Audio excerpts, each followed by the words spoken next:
Ba't ka nagsinungaling sa akin? Ang sabi mo, nagdalawan lang natin ang tiyo mo. Pagkatapos, uuwi na tayo agad. Yung pala, kaya tayo nandito, magtatago ka. Hinahanap ka na pala ng batas.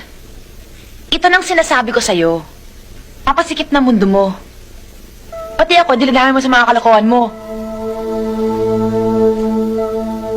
Pasensya ka na. Alam kong mali yung ginawa ko. Kahit sa panloloko, sinama kita rito. Ayoko mapalayo sa'yo. Ihatid mo na nga ako sa may sakayan. Uuwi na ako mag-isa. Mang Arias, aalis muna ho kami. Ihahatid ko lang si Cecil sa Maynila. Abay, gagabihin na kayo. Delikado magbiyahe rito kung gabi.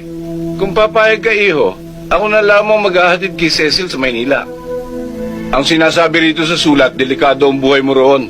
Isasalvage ka pag nahuli ka o sumuko ka man. Kaya ka nga pinaparito ng ninong mo para magtago. Hindi para mamatay. Bahala na ho. Mamatay ka mamatay. E di libing nila kung saan. Magpaalam ka na. Alis na tayo. Ano pa hinihintay mo? Tara na. Di na lang. Sasamahan na lang kita dito. Yabang nito. Nakukuha ka pala sa tingin eh.